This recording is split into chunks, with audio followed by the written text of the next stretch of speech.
네, 반갑습니다. 여러분 한 주 또 잘 은혜롭게 보내셨나요?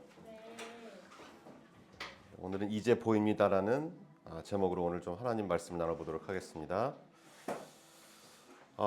우리가 몇 주 전에 함께 봤던 이야기를 잠깐 우리가 되돌아볼게요. 그때 우리 이제 요셉에 대한 얘기를 좀 나눴었어요. 그래서 요셉이 노예로 팔려가고 억울하게 감옥에 가고 이런 사실 좀 유익하지 않은 일들이 계속 연달아서 이어지는 삶을 살고 있었을 때 성경은 계속 이렇게 얘기를 했습니다. 여호와께서 요셉과 함께 하심에. 그래서 우리가 그 요셉의 이야기를 나누는 중에 우리가 좀 중요한 질문 하나 던졌어요. 아니 하나님이 함께 하신다면 왜 이렇게 되는 거지? 왜 이렇게 우리가 그냥 편하게 얘기하는 표현으로 왜 이렇게 일이 잘 안 풀리고 왜 이렇게 계속 억울한 일만 당하고 어려움이 계속 요셉의 삶에 계속 일어나는 것일까? 또는 우리의 삶에 이런 일들이 계속 생길까? 이렇게 우리가 좀 생각해 볼 수도 있어요. 그리고 그날 우리가 요셉 이야기를 나누면서 우리가 그날 메시지에 to be continued라는 표현으로 아직 모든 것이 진행형이었다라고 우리가 얘기를 했었어요. 그래서 요셉의 삶을 우리가 잠깐 뒤돌아보면 야곱의 그러니까 요셉 아버지가 야곱이니까 야곱의 정말 제일 예쁨 받는 아들이었을 때도 형들에게 미움을 받아서 죽임을 당할 뻔하다가 노예로 팔려갈 때도 노예로 지내다가 열심히 일했지만 또 누명을 쓰고 감옥을 가는 것도 기쁨도 어려움도 이 모든 것이 끝이 아니었다. 계속 진행 중인 상황이었다는 거죠. 그리고 하나님의 구원의 역사도 한 사람 한 사람의 삶을 통해 계속 진행 중이었고, 그래서 우리가 지금 어려움을 겪는다고 해도 이게 끝이 아니다. 이게 모든 게 진행형이다. 그래서 오늘 이제 그 이야기를 좀 다시 거기서 좀 픽업을 해서 다시 좀 시작을 해볼 거예요.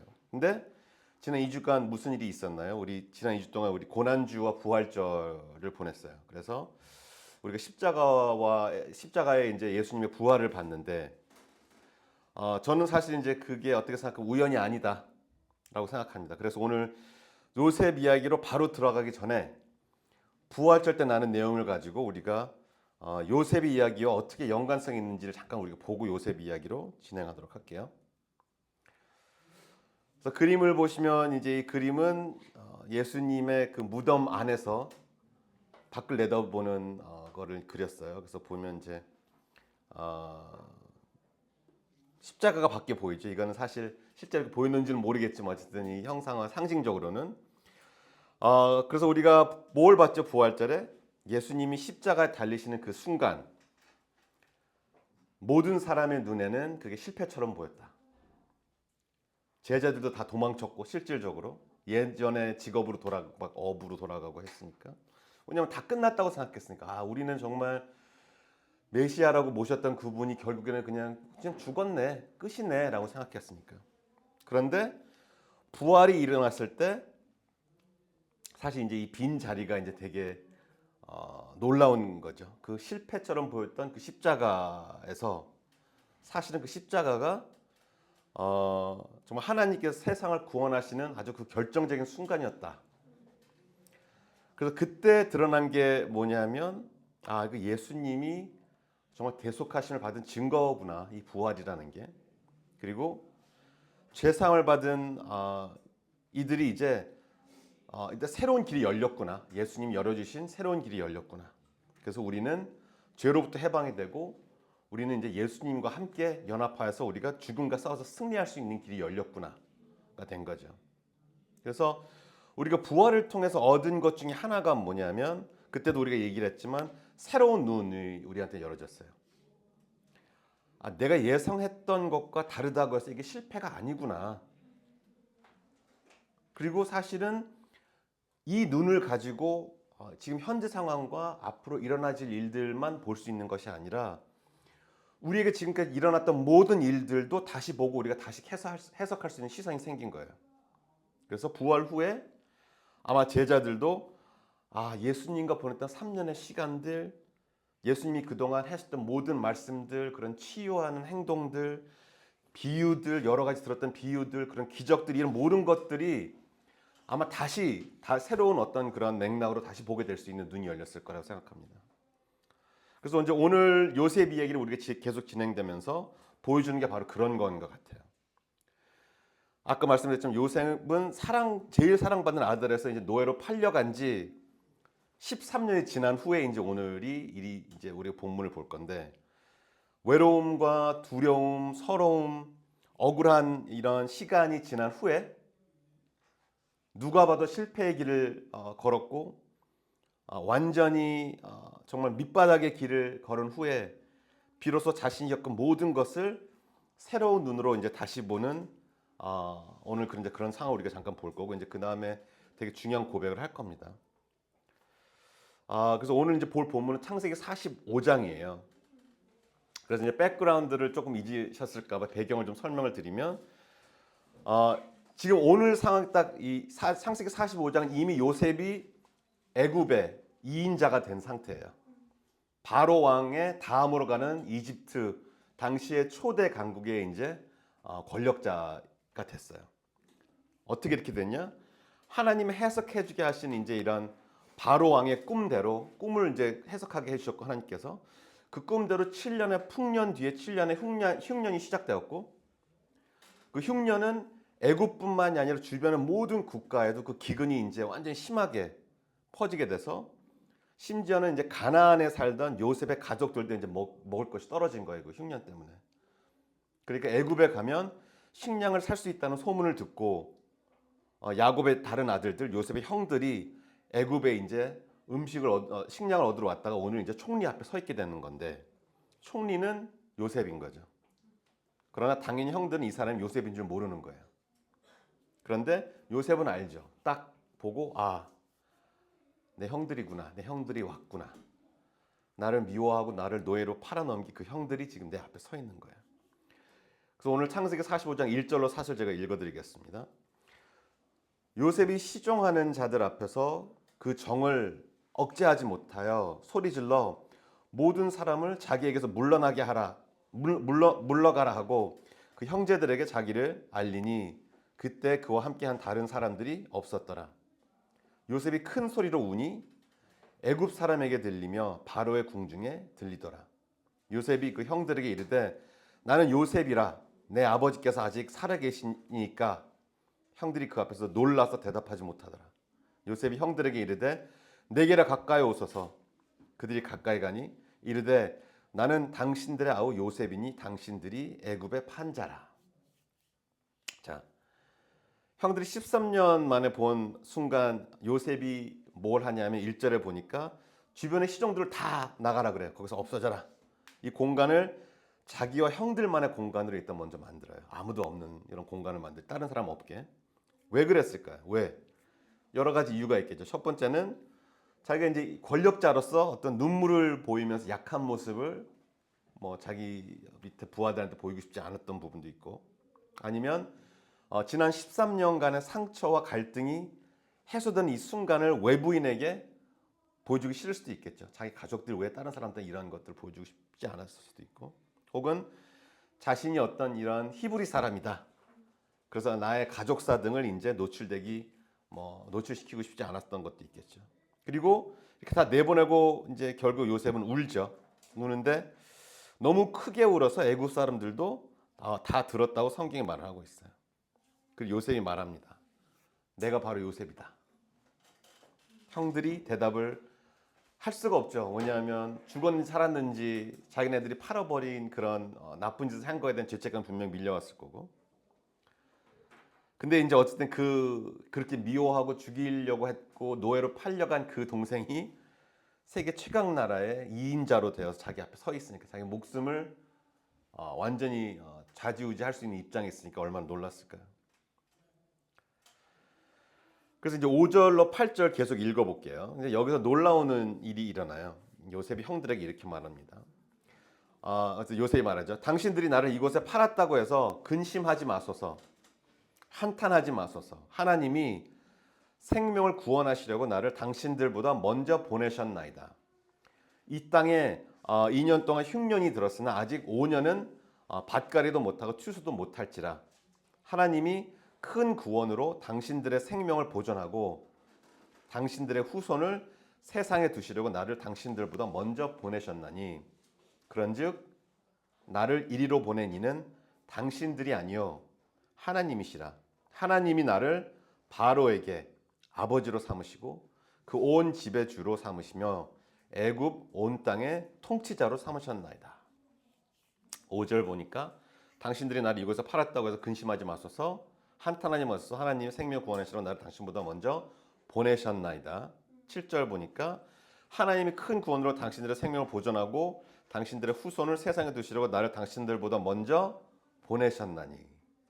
8절 그런즉 나를 이리로 보낸 이는 당신들이 아니요 하나님이시라. 3번이에요. 보내셨다. 이건 우연이 아니죠. 그리고 히브리 문학에서도 3번 반복은 강조 중에 강조예요. 그래서 우리 예를 들어 천사들이 하나님 앞에서 거룩 이렇게 3번을 거룩하려면 더 이상 거룩할 수가 없다.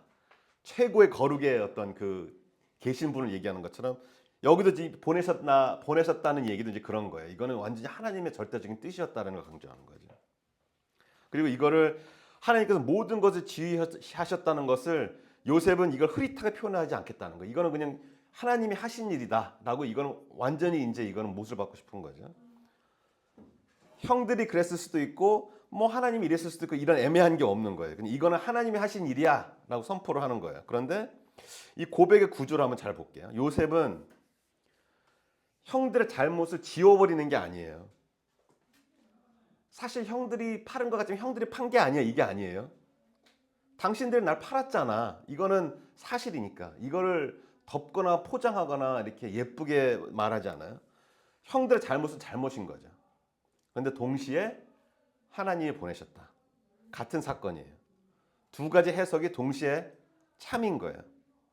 그래서 고난주일 전에 우리가 봤던 거 혹시 기억나시는지 모르겠는데 야곱이 나중에 이제 죽은 뒤에 야곱은 아직 이제 지금 가나안에서 지금 아들들이 곡식을 가져올 때까지 요셉이 살아있는지도 모르고 기다리고 있지만 나중에 지금 창세기 45장이지만 나중에 창세기 50장에 보면 야곱이 죽은 뒤에 요셉이 비슷한 고백을 또 한 번 해요. 당신들이 나를 헤아려 했지만 하나님은 그것을 선으로 바꾸셨다. 이거는 이제 언제 한 고백이냐면 아버지가 죽은 뒤에 형들이 또 벌벌 떠는 거예요. 아버지가 죽었으니까 이제들 지금까지 기다린 거 아니야. 이제 우리를 해치려고 하는 게 아니야. 그런데 그때도 요셉은 안심시켜요. 그리고 당신들이 나를 헤아려 했지만 하나님은 그것을 선으로 바꾸셨다. 이것도 오늘 한 고백하고 구조가 거의 비슷해요. 이것은 하나님의 주권이다. 하나님은 여기서 악을 그냥 이렇게 없애시고 그건 네가 한 게 아니야 이렇게 그냥 가볍게 덮어주시는 게 아니라 악을 중화시키거나 포장하고 옹호하는 것이 절대로 아니에요. 악을 통해서도 이 전능자이신 하나님은 선한 목적을 이루신다는 거예요. 이거는 악을 용납하는 것과 완전히 다른 것을 꼭 기억하시기 바라고, 악이 있어도 그것을 초월해서 그걸 선으로 활용하신다는 의미, 이게 정말 중요한 의미인 것 같아요. 그래서 잠깐 멈춰서 한번 생각해 볼게요. 요셉의 이 고백 사실 되게 멋지게 들릴 수도 있죠. 와, 요셉 통이 역시 크네. 야, 되게 쿨하다. 당신이 이렇게 했지만 난 결국 이렇게 됐어. 되게 멋있게 들릴 수도 있어요. 너희들은 그래 그렇게 해놓고 지금 내 앞에서 벌벌 떨고 힘들지. 난 최고 권력자가 됐어. 근데 잘 생각해 보면 이게 요셉이 한 고백이 얼마나 무서운 건지 우리가 생각을 해볼 수가 있을 것 같아요. 요셉이 지금 13년을 이 순간 회고하고 있는 거예요. 이 고백을 보면 17살에 팔려갔어요. 그리고 이제 30살이 넘었어요. 그 13년 동안 요셉은 너무 완벽한 신앙인으로서 그 믿음으로 모든 것을 정말 다 초월하는 그런 완벽한 신앙생활을 했을까요? 아마도 흔들렸을 것 같아요. 아마 감옥에서 하나님 정말 어디 계세요? 라고 막 외쳤을 것 같아요. 왜냐하면 이걸 우리가 왜 추측할 수 있냐면 감옥에서 술 맡은 관원이 관원의 꿈을 이제 해석해주고 나가게 되면서 자기 꿈에 하나님께서 해석해 준 대로 나갈 때 얘기하거든요. 나가면 날 꼭 기억해 달라. 나 여기 억울하게 갇힌 자니까 나가면 날 좀 꼭 꺼내 달라. 바로한테 나가서 얘기를 하는 애원한 거잖아요. 근데 그거는 사실 얼마나 힘들었는지 우리가 상상해 볼 수 있고, 만약에 이제 그렇게 해서 2년 동안 또 그 관원장은 나가서 잊어버렸어요. 요셉에 대해서. 그 2년이 또 얼마나 힘든 시기였겠어요. 그 희망을 걸고 있었는데. 근데 성경은 그게 2년을 더 기다렸다고 말하고 있고. 근데 그게 사실 2년인데 2년이 짧은 시간이 아니잖아요. 이미 15년을 충분히 하나님이 어떻게 뭘 해주시지 않을까라고 기다렸는데 또 2년을 또 기다렸어요. 아마 그 관원장이 나갈 때 하나님께서 정말 이게 뜻하셨게 빨리 나가겠구나라고 거기다 희망을 걸었을 것 같아요. 그럼 또 그 2년 동안 무슨 생각을 했을까요? 우리가 고난주 전에 본 창세기 39장을 다시 기억해 보면 성경은 여호와께서 요셉과 함께 하심에라고 계속 얘기해요. 근데 정작 그 함께 하심은 노예 상태에서 감옥으로 가는 결과로 연결되고, 요셉은 그 13년 동안의 그 기간이 어떤 일을 하나님께서 준비하는 과정인지, 이게 정말 하나님께서 함께 하시는 건지 그 의미를 아마 몰랐을 거예요. 근데 아마 그냥 하나님을 붙들었을 것 같아요.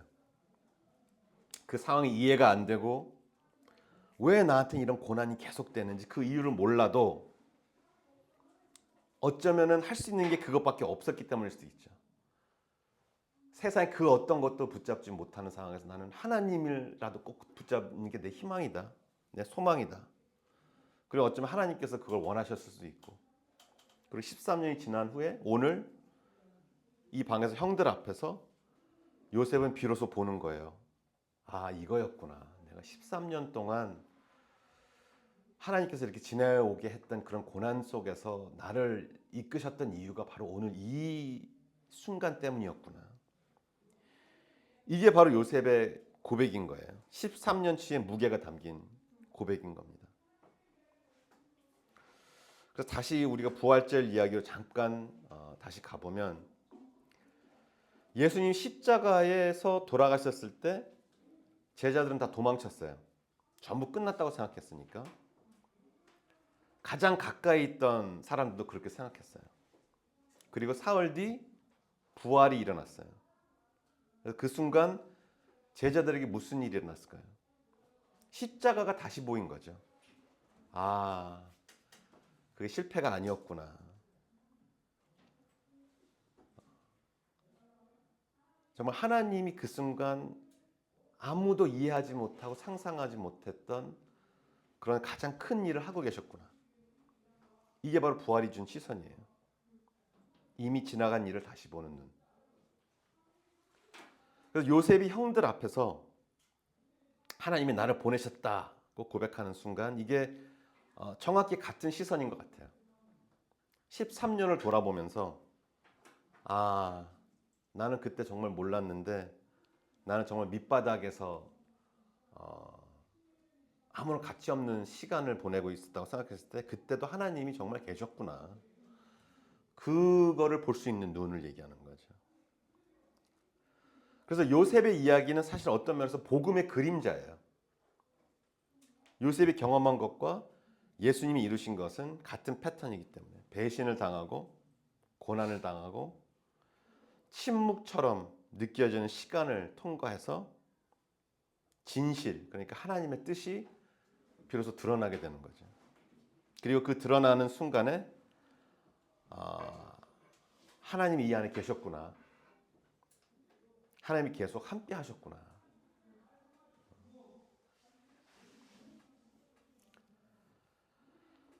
그래서 요셉 이야기를 나눌 때 그 이야기가 to be continued로 아직 진행될 내용이 남았다고 말했는데, 그건 요셉 이야기만이 to be continued가 아니라 우리의 각자의 이야기도 지금 진행 중이라는 것을 꼭 여기서 우리가 기억을 했으면 좋겠어요. 여러분 중에 지금 이해되지 않는 일이 있는 사람들 분명히 있을 거예요. 어쩌면 친구들과 관계에서, 어쩌면은 가족 안에서 어쩌면 내가 왜 이렇게 됐지? 그 약간 그런 모르는 감정일 수도 있고 어쩌면 기도를 해도 아무것도 안 바뀌는 것처럼 느껴지는 그 시간을 통과하고 있을 수도 있어요. 요셉 이야기를 다룰 때 우리가 이런 질문을 받았어요. 근데 지금 여러분들께서 겪고 있는 그 일이 어떤 이야기 안에서 그게 해석되고 있는지 한번 스스로 한번 돌아보면 되게 좋을 것 같아요. 이번 한 주 동안 이 일을 내가 어떤 시선으로 내가 바라봐야 되는 것이지? 내가 이걸 헤쳐나가야 되면은 내가 무엇을 위해서 어떤 방향을 헤쳐나가야 되는 것이고 이거를 내가 할 수 있는 것이 없어서 기다리고 참아야 된다면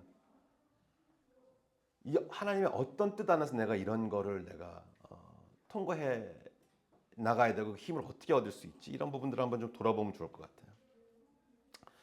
오늘 요셉이 보여주는 건 이거예요. 13년 지난 후에 이제 비로소 봤다는 것. 그런데 중요한 거는 그 13년 동안 요셉은 하나님을 놓지 않았다는 것. 이해를 하지 못하지만 그래도 끝까지 하나님을 믿었다는 것. 사실 그게 믿음 아닌가요? 눈에 보이지 않는 것. 하지만 있다는 것을 내가 알고 그걸 붙잡고 있는 게 믿음 아닌가요? 눈에 보이는 거는 우리가 믿음이라고 할 수가 없죠. 그래서 저는 오늘 여러분들에게 이해해라, 괜찮다, 뭐 이렇게 말하고 싶지가 않아요. 13년이 지나야 보이는 것을 우리가 지금 다 이해하려고 하는 건 이게 불가능한 거니까. 근데 대신 이거를 좀 같이 우리가 생각해 봤으면 좋겠어요. 요셉이 그 13년을 버틸 수 있었던 것.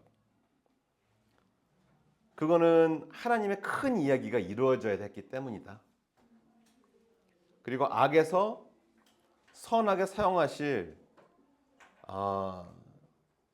절대 주님은 절대로 실수하지 않으신다는 것. 그래서 요셉 이야기를 나눌 때 우리가 봤던 기억나시는지 모르겠지만 아담부터 예수님까지 그 흐름 그걸 한번 떠올리시면 하나님은 끊임없이 이 이야기를 이어오셨다는 걸 우리가 생각해 볼 수 있어요. 그 하나님이 요셉의 이야기 안에도 계셨고 그리고 그 하나님이 현재 우리의 이야기 안에도 계세요. 그래서 마지막으로 이 질문을 좀 드리고 싶어요. 요셉이 고백했을 때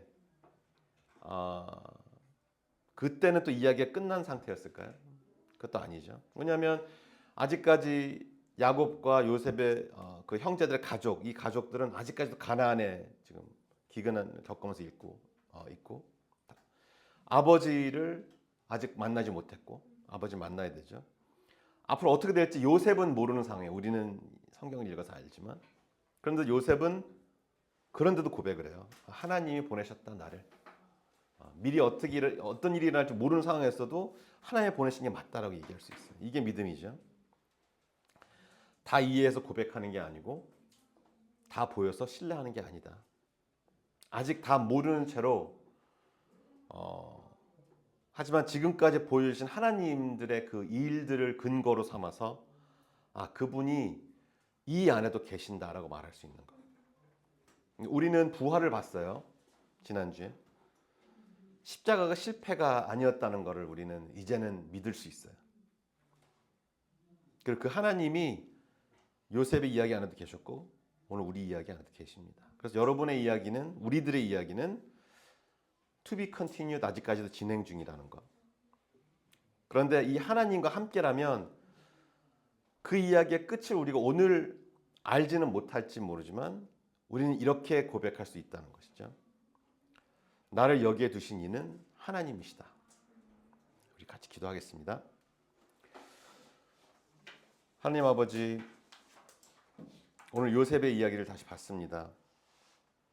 13년이 지난 후에야 하나님이 나를 보내셨다고 고백할 수 있었던 그 한 사람을 보면서 하나님이 침묵하신 것처럼 느껴지던 그 시간도 사실은 침묵이 아니었다는 것을 깨닫게 해주셔서 감사합니다. 하나님, 지금 우리 중에도 그 13년의 한가운데 있는 사람이 있나요? 이유를 모르는 채로 힘든 사람, 기도해도 아무것도 안 바뀌는 것처럼 느끼는 사람, 하나님이 정말 함께 하시는 게 맞냐 싶은 사람, 그 마음을 오늘 여기 모두 하나님 앞에 내려놓기를 원합니다. 하나님, 우리는 요셉처럼 강하지 않을 수도 있습니다. 다 이해하지 못할 수도 있습니다. 그러나 이것만은 우리 청소년들이 기억할 수 있게 해주세요. 십자가가 실패가 아니었던 것처럼 지금 우리가 이해하지 못하는 이 순간도 하나님의 손 밖에 있지 않다는 것을 잊지 않게 해주세요. 지금 우리가 서 있는 이 자리가 우리들의 이야기의 끝이 아니라 하나님 이야기가 진행되는 한 장면임을 믿음으로 보게 해주세요. 아직 다 보이지 않아도, 아직 다 이해되지 않아도 그분 이 안에 계신다는 것을 놓지 않게 해주세요. 예수 그리스도 이름으로 그의 부활을 근거로 기도드립니다. 아멘.